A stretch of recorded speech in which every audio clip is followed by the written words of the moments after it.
introduction. So I'm originally from Charleston, South Carolina, and I ended up in Texas not on a winning streak.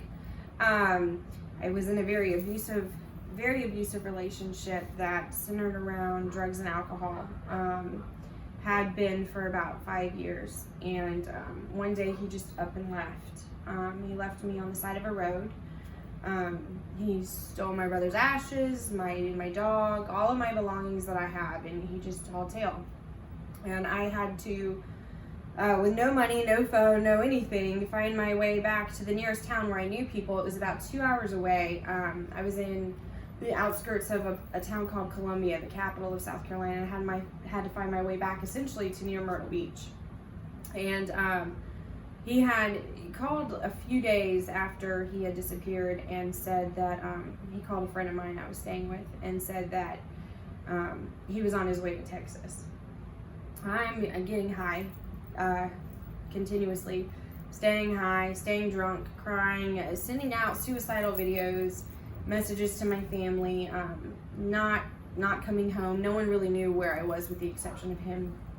And as soon as he told me he was coming to Texas, I just was like, that's it, I'm going to go to Texas. And 2 days later, I went and got an ID with an old piece of mail, and I hopped on a plane to come to Dallas. I got to the airport and I stayed there for 3 days, getting drunk and getting high off substances that I bought from the airport. Still had nowhere to go. My family finally got a hold of me and had the police come and do a welfare check. I was out of my mind, and they ended up letting me go. They put me in a hotel room. And I spent 3 nights in a hotel room, trying to call my ex still, like just clinging on to him, getting drunk, still getting high, very broken, very suicidal. And one last ditch effort, my family were like, it's time for you to come home. Like, you're just going to have to get over all of this. Your brother, he's gone. Your dog, let him go. Just get home and get home safe. I wouldn't do it. Finally, I decided I would be willing to go if they let me take an Uber to his father's house, which was in Frisco. And just to see if he had made it from South Carolina to Frisco because he was driving. I showed up and was completely distraught to find out that he wasn't there. So I'm really, and I don't know if I shared this with you on the phone before, but there are a few very key points. When I was left on the side of the road in Columbia, South Carolina, and had nowhere to go, I ended up kind of panhandling essentially outside of a Waffle House and begging for someone to feed me and at least get me to a Greyhound bus station. And this poor man, he felt so bad for me, he got me a lift to the Greyhound, and I just sat there and sobbed because I didn't have any money to go anywhere. I couldn't get back from Columbia to Florence, South Carolina. And the lady behind the ticket counter, she wasn't willing to help. This man showed up. He was in some sort of a service branch of the Air Force or Reserves. I think he was in possibly the Coast Guard Reserves, I do believe. And he had been a minister. And he said, God told me to come this way. He told me to come this way home tonight. He goes, and then when I got to the light right out here, he said, you need to go in there. He goes, and I don't ever take this way home, but God had told him to go that way. So he did.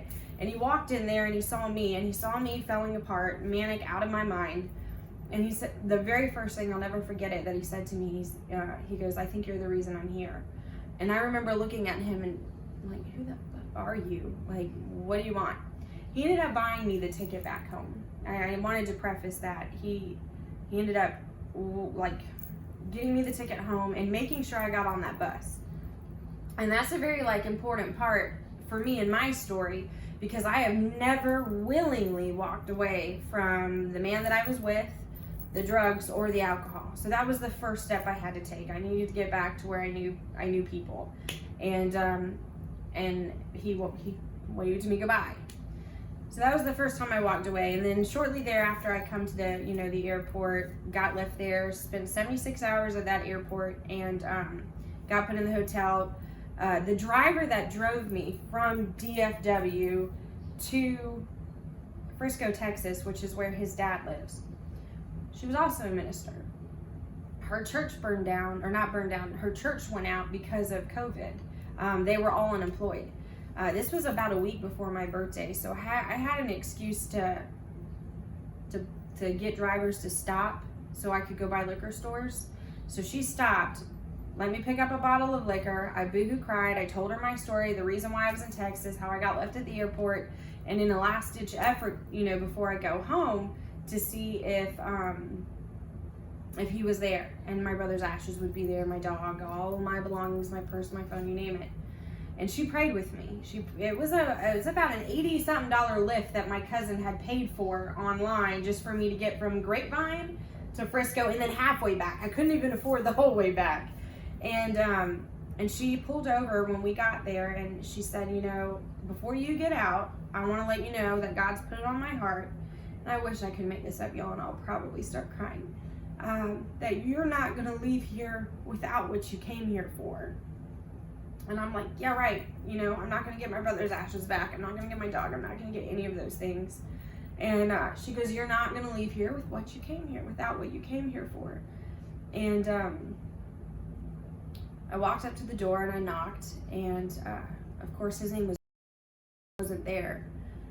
They hadn't heard from in like 4 to 5 days. I knew that was a lie. And so I left, really defeated. And me and my bottle in the back seat. She's like, honey, you can't be drinking in the car. And I'm really upset. I'm like, just take me to the nearest hotel. So she took me to a hotel. It was called, I think, La Quinta in Plano, Texas. She took me there and she dropped me off there. I called my cousin. My cousin ended up using her credit card, and I had to sign a waiver, and she had to pay the deposit. She could do it all over the phone, and they let me stay there. I checked in at 4:30 that afternoon, went upstairs and drank myself into just about a coma. I woke up at 9:30 that night, really just broken. And I went downstairs to call my mom and let her know that I was willing to come back the next day. And while I was downstairs talking to my mom, I heard the guy, y'all, this is crazy, the guy behind the counter talking about a future guest that was getting ready to check in. And the email address that he was taking over the phone happened to be my boyfriend at the time, his dad's email address. And not even 30 minutes later, I went back upstairs, I took a shower. It was like, it's just kind of surreal. You hear that business email that you've been hearing every day for 5 years.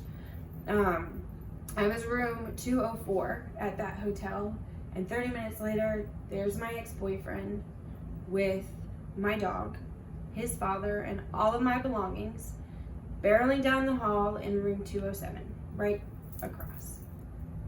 So the first thing I did was call the minister, because I'm not going to leave Texas without what I came here for, right?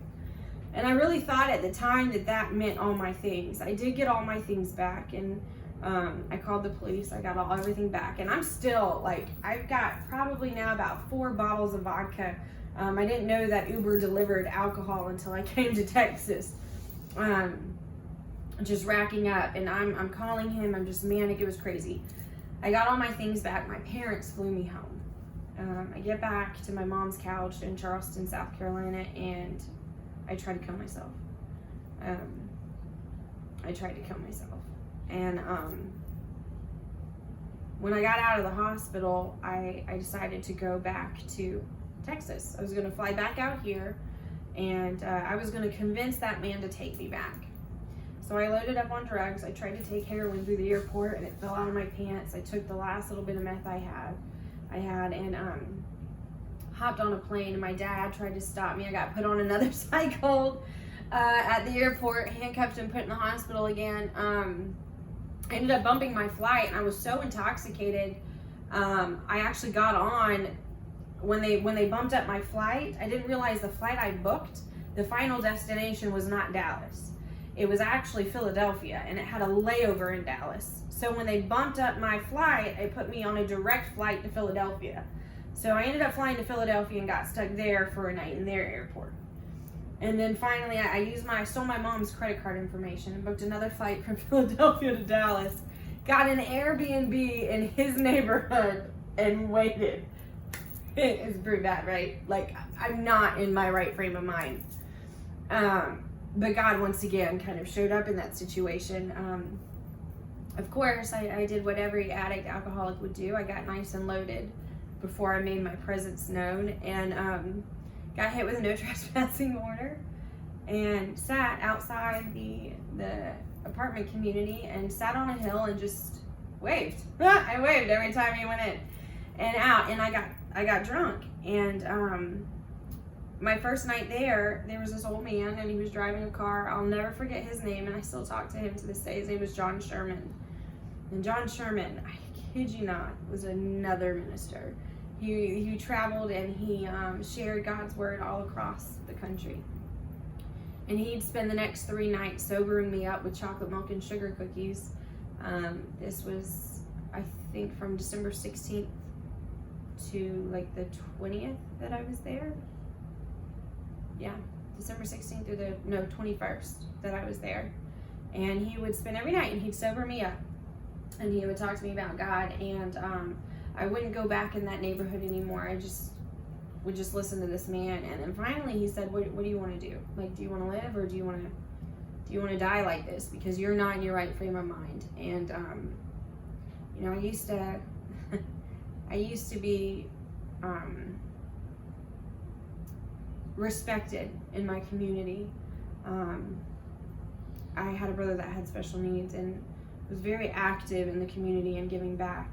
No one would have ever, anybody that knew what was going on with me back in December, they knew that I was just not well.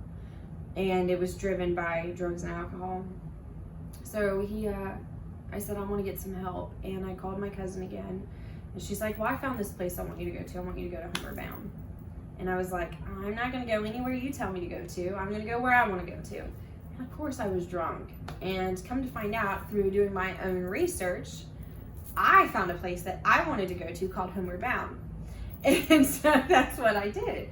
My cousin got me a lift, and John gave me a sandwich, and I had like $3. No, that's a lie. I had $9. I had to convince the Uber driver to take me to pick up more alcohol. And I got nice and loaded before I went in. And I remember pulling up that hill and being terrified. I looked at the windows and I said, this place is not going to be for me. There's like bullet holes in there. Like, this is not, I don't know where I'm at. Like, I had stipulations on how I was going to get sober. And I looked at God, and I just had this book bag. I looked at him and looking at God and the sky, and I'm just like, well, this is not what I want, but if this is what I need to do, I'll do it. I finished most of the vodka in the vodka bottle, and then I poured some into a water bottle, and went in to use the restroom and told them that I wanted to check myself in for treatment. And they knew that I was not okay. They could tell I was not okay. However, I told them I didn't need detox. I lied. And they told me that they were full. And I just felt so defeated. And I stood there and I just broke down and had a meltdown. And there was this woman, her name was Lisa. She was, I think, a counselor or a therapist down this long hallway. She's like, her office was back on the left. She shared it with someone else. She took me back to her office, and she sat me down, and she just kind of consoled me and listened. She goes, I'm not going to let you leave here. Like, this is not what we do. We're not going to let you leave here with no treatment. I should have probably been open and honest and said, yeah, I needed the detox, but I was terrified. And I said, well, you know, what are you guys going to be able to do for me? If you can't take me, what are you going to do? She goes, we're going to put you somewhere where you qualify for. You're not going to have to worry about being homeless or out on the streets. And I'll be damned if she didn't do that. She recommended Sober Living America, and she fed me. She got me food. She introduced me to other people that were there. She took me by different rooms and areas. She told me all the things that she had heard about from Sober Living America. And then finally, before I left, and this, I'll never forget this, she looked at me and she gave me a hug and she goes, I know you're scared. I know you're really scared. She goes, but if you just do this and you give everything that you have to it, she goes, you will succeed. And I did not believe her. I definitely did not believe her. But SLA came and picked me up about 40 minutes later. And I came out here and just did everything the way that it was asked of me. Being sober is a completely selfless thing. It's not about what can I take, it's about what can I give. And the original plan was to just get sober and go home. God had bigger plans. He said, you're going to get sober and you're going to stay here and you're going to help people. And now I get to go up to Homeward Bound and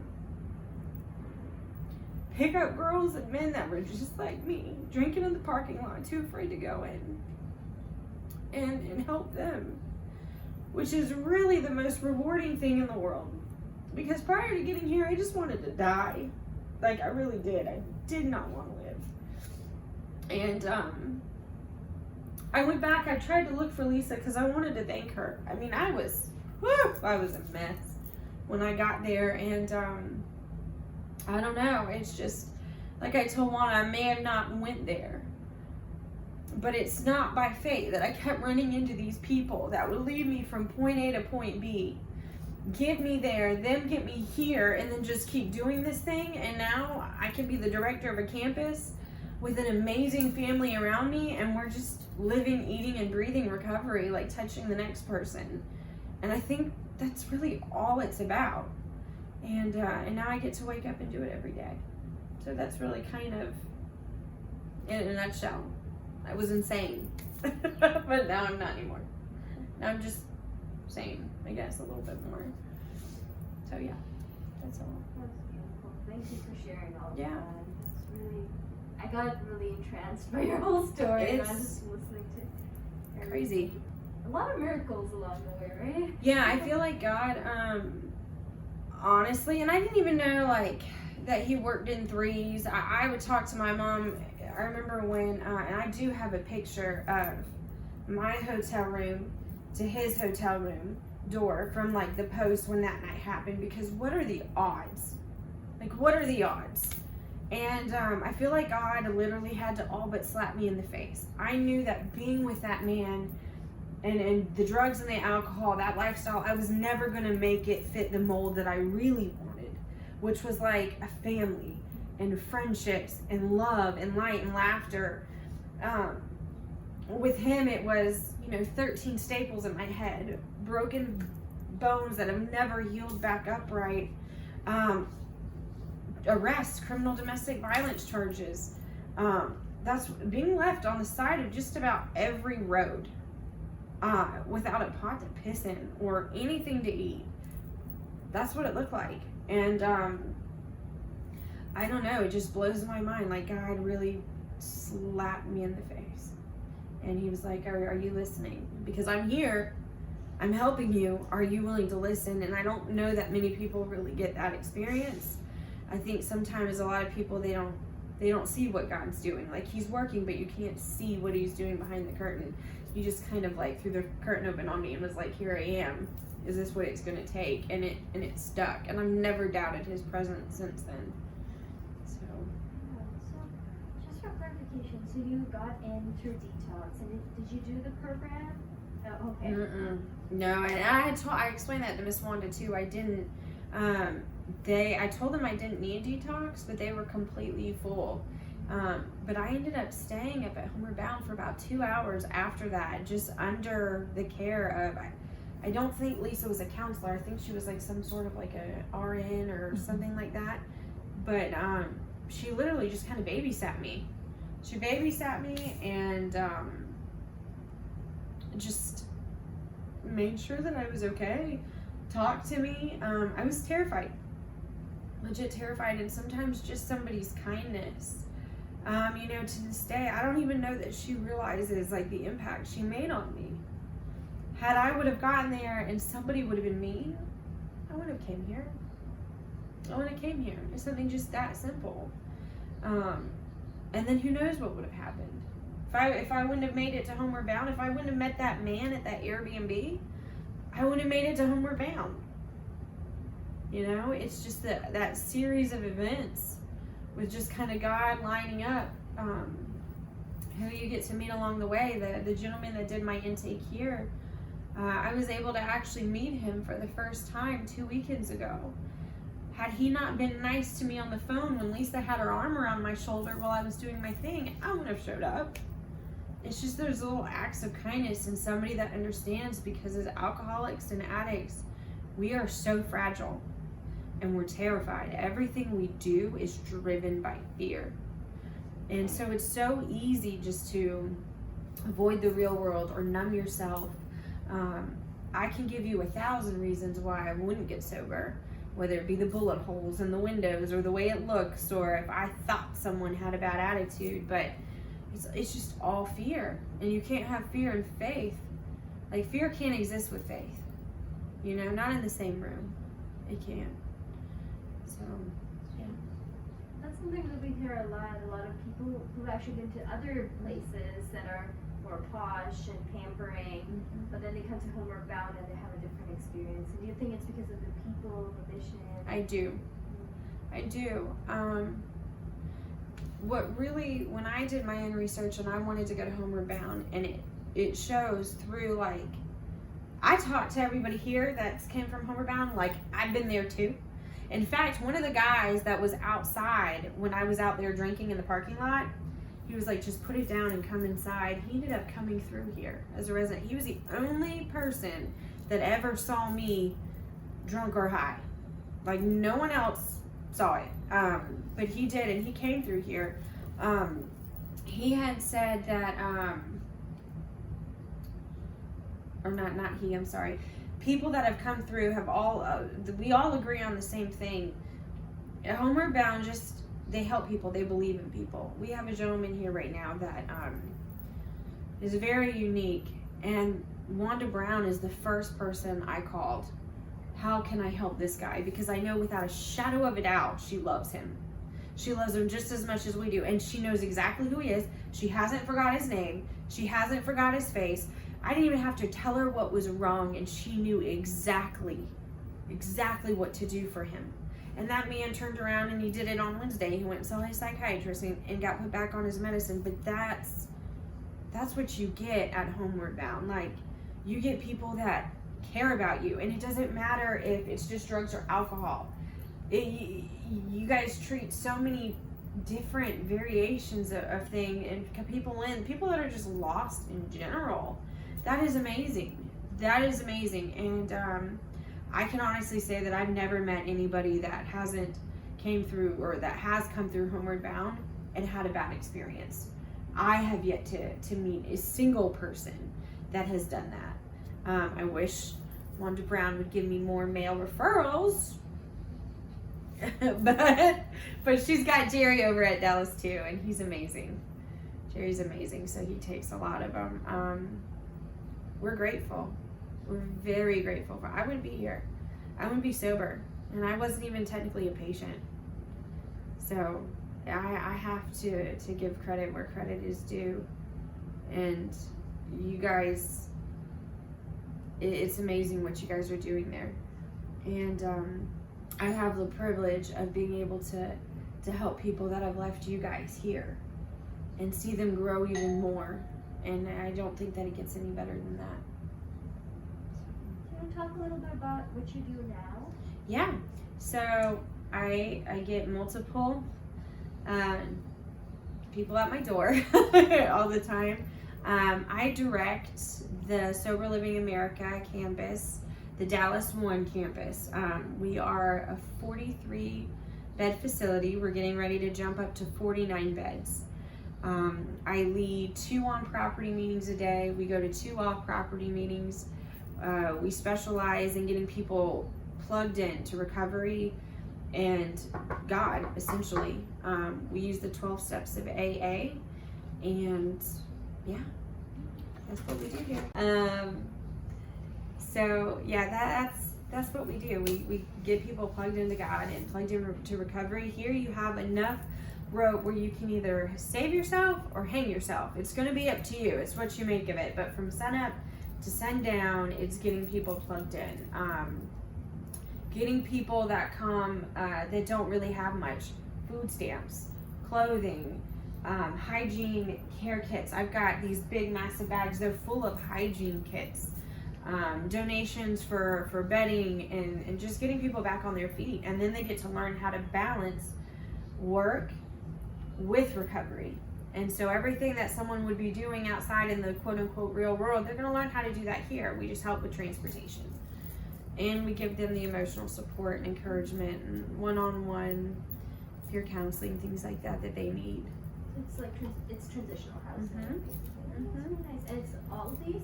So we have this one, and then we have this building in the back corner. We have almost all of them. There is only one in there that we do not have, and those are 3 bedrooms. These are 2 bedrooms, those ones are 3 bedrooms, and then we have one other 2-bedroom apartment. So there's 9 in total, and we're co-ed. So we have 3 women's apartments, this 2-bedroom, and then 2 3-bedrooms, and then the rest are all male. Thank you so much for sharing that. I feel like you touched upon everything. I'm sorry. No. I'll talk your ear off if you No, I enjoyed it so much. I'm just trying to think of, because all my questions you basically covered. Yeah. I guess like just to end up, like, how do you feel about where you are right now? It's exactly where I'm supposed to be right now. People ask me, would I have done anything different? Like, because that was a lot. And my parents, and they were like, why the hell do you keep going back out to Texas? They weren't going to fly me home again. They said if I want recovery, I had to find it. And I found it, and it worked out perfectly. I think God knew that I was supposed to be out here helping all of these people. And I wouldn't have been able to do that had Homeward Bound not helped me. And I wouldn't have been able to even get there had those 3 ministers not lined up exactly where they were when they did. And I don't know what tomorrow's gonna look like, but I do know that just for today, I'm gonna be driven crazy by my family, and that's all 43 of them outside. And we're gonna figure it all out. We just went to a new meeting today, and it was incredible. They had 3 people at that meeting, and we come in like 9 people deep, and there's 3 of them, and I think that they got more out of our meeting than we did. Even it's awesome. It's just a one day at a time thing. I wouldn't change anything. So.